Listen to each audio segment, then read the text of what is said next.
We talk about UNC as the big bad bully of this Final Four, but Gonzaga, for what it's worth, has been relevant for more than a decade now. Finally, they get to a Final Four, and now they're the bully in the matchup against South Carolina, which is kind of funny. Do you think Frank Martin Company can continue their Cinderella run?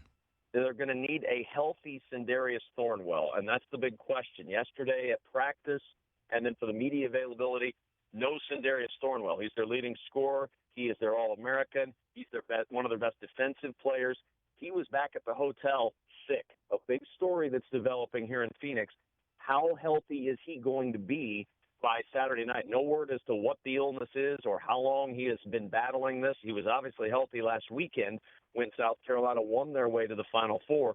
But if Frank Martin's troops are going to figure out a way to get through this Gonzaga team, which, by the way, defends as well or better than South Carolina, they're going to need a healthy Sindarius Thornwell. And as of yesterday, Sindarius Thornwell was not healthy enough to even attend the first practice at the Final Four. That's a big question mark as we close in on game time tomorrow afternoon. Well, Kugler, let me just throw out, I'm not saying this is definitely the case, but how do you know Thornwell isn't doing like an NBA player and just, resting, I would hope that's not the case. You would think when a team never's been to the Final Four that the first time they have the chance to go into the building that the leading scorer wouldn't go, nah, I'm just going to hang back at the hotel. I'm good, thanks. I'm not going to make it over there. I don't think that would be the case, but that would be a heck of a mind game played by a college student. Yeah, it would be. Now here's a mind game for you, Kevin Kugler. Oh boy, I need that. Spell Przemek Karnowski. Oh, spell Przemek Karnowski. If you can spell the first name, you're a winner in my book. Przemek. Well, we have a pro ding, here. Ding, ding, ding, ding. And wow. Love it. it. The good news is I don't have to spell anything. As long as I can just say it, I don't have to worry about anything. So to me, it's Shemick because that's how I spelled out Przemek on my chart. How do you think they'll do? South Carolina will do in trying to stop Przemek? Everybody's favorite player of this tournament, I think. Yeah, it's a tough task, man. I mean, he's got the greatest beard in the tournament, that's for sure. And as he told us yesterday, it's important to mention that this is all natural. I use no product in this beard, which was an odd moment for us. But he is a mountain of a man. And I've watched teams over the last couple of weeks try to move him out of the post.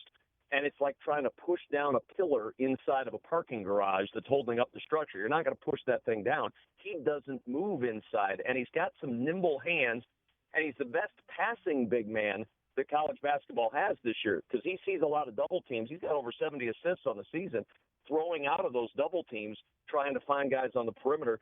It's a tough task. And when he leaves, they bring in a young guy by the name of Zach Collins, who I contend if he had a Duke jersey on, everybody would know who Zach Collins was. He's a 7-foot freshman who is abundantly talented. But even though he plays at Gonzaga, a program that certainly has a lot of national prominence, that prominence usually doesn't show up until the tournament. Unless you were watching West Coast Conference basketball, and likely you weren't, you didn't see a lot of Zach Collins this year, but he is a really talented post, and that's the backup for Gonzaga. They're deep at all key positions.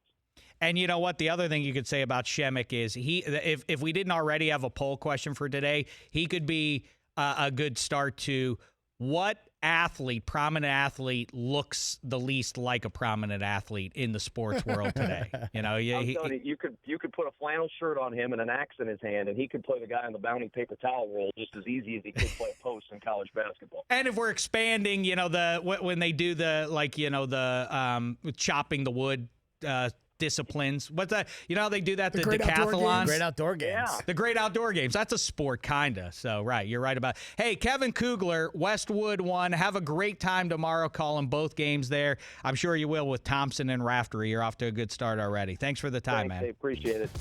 The Rich Eisen Show. Weekdays at noon Eastern on Audience.